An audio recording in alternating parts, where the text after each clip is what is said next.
महाराष्ट्रातील 3.5 शक्तिपीठापैकी अर्ध शक्तिपीठ समजलं जाणाऱ्या नाशिकमधील सप्तशृंगी वणीच्या देवीचे दर्शन आता भाविकांना अधिक सुलभ झाले आहे। पूर्वी 500 पायऱ्या चढून वणीच्या देवीचे दर्शन घ्यावे लागत असे, मात्र गतवर्षीपासून सप्तशृंगी गडावर पोहोचण्यासाठी आगळ्यावेगळ्या पद्धतीची रोपवे ट्रेन या ठिकाणी सुरू करण्यात आली आहे। सह्याद्रीच्या पर्वतमालेमध्ये सप्तशृंगी गड आहे। नाशिक जिल्ह्यातील दिंडोरी कलवड या ठिकाणी सप्तशृंगीचा गड आहे। अनेक वर्षांची परंपरा आणि शक्तिपीठ असलेल्या या वणीच्या दर्शनासाठी महाराष्ट्रासह परराज्यातील भाविक मोठ्या संख्येने येतात।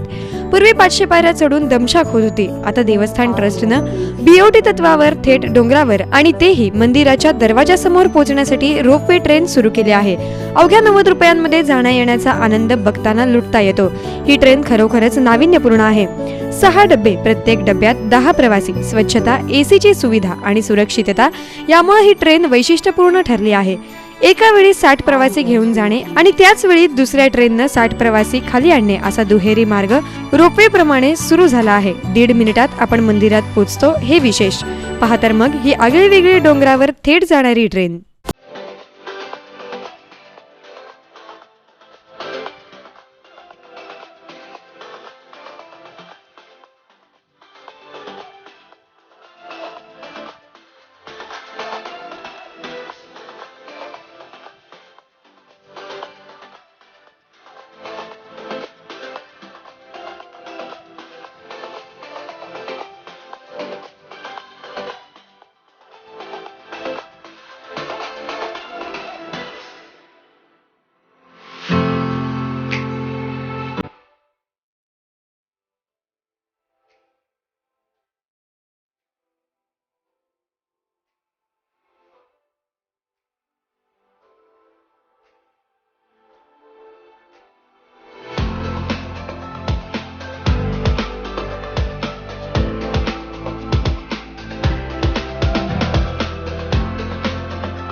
यासह अनेक बातम्या पाहण्यासाठी येस न्यूज मराठीच्या YouTube चॅनलला सबस्क्राइब करा आणि बेल आयकॉन ऑन ठेवा। तसेच आमच्या Facebook पेजलाही फॉलो करा।